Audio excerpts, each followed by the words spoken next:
พี่น้องป้าดเพิ่นมาถือคักถือแน่แท้ถือลอตเตอรี่แล้ววันที่13 ใบพี่น้องรวมเป็นเงิน78 ล้านโอ้ยข่อยสิเป็นลม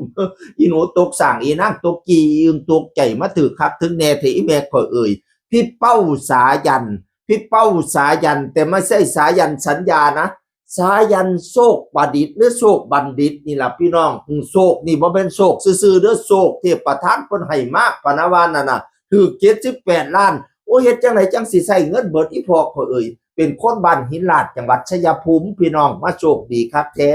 อีพอเป้าสายันข่อยเอ่ยเนาะว่าแต่เลขออกปั๊บมาสั่นแล้วบอกว่าถูก13 ใบพะนะว่านั่นพี่น้องป้องไปทั้งชัยภูมิแต่โคบไปบ้านเราดีใจน้ำเรา13 ใบ78 ล้านหน่อยบ่ถึงคุณน็อตจากลอตเตอรี่พัดโทรมาว่าซั่นว่านั่นน่ะเพิ่นจะได้ฮู้หรือรู้หรือยังว่าถูกลอตเตอรี่รู้แล้วพะนะว่านั่นเพราะว่าเบิ่งไปนำรุ่นไปนำป๊าดเรารุ่นตั้งแต่รางวัลที่1งวดประจำวันที่16 มีนาคม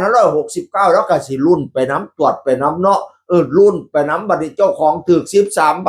จนสิเป็นช็อกจนสิเป็นล้มพะนะว่าป๊าดถูกจัดกับอีหยังลอตเตอรี่พัดคุณน็อตนั่นแหละพี่น้องเพิ่นมาโชคดีคักแท้พี่น้องป้องไปว่าสันแต่โคบพี่น้องไปแสดงความยินดีนำยินดีนำเพิ่นได้78 ล้านซุมพี่น้องกลับไปยินดีนำซื่อๆเด้อบ่แม่นว่าไปขอนั่นขอนี่ช่วยข่อยแหน่ช่วยข่อยแหน่ข่อยเป็นหนี้อันนั้นข่อยเป็นติปอันนี้ช่วยแม่จักหน่อยแหน่ลูกช่วยป้าจักหน่อยแหน่ลูกอย่าไปขอเขาแล้วแต่เขาสิให้แล้วแต่เขามีใจศรัทธาบ่แม่นว่าอันนั้นก็สิเอาอันนี้ก็สิเอาลูกเต้าจำแม่ได้บ่จำป้าได้บ่จำน้าสาวได้บ่ พี่น้องแต่เขาโพบอย่าจุไปกวนเขาสิปวดหัวย้อนพี่น้องหลาย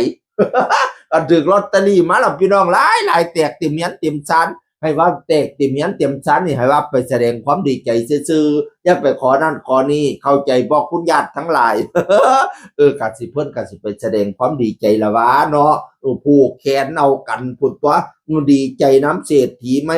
78 ล้านชาตินี่ใส่จังไดก็บ่เบิดพี่น้องเอ๋ยกินใช่นอนใช่แล่นใช่ย่างใช่จังไดก็บ่เบิด78 ล้านนั่นน่ะโอ้ยงั้นข่อยก็บ่เบิดคือกันดีใจน้ำหลายๆเด้อพี่น้องชัยภูมิโอ้ยเนาะปานใดเนาะสิไหลมาทางเมียงเลยบ้านข่อยนั่นน่ะ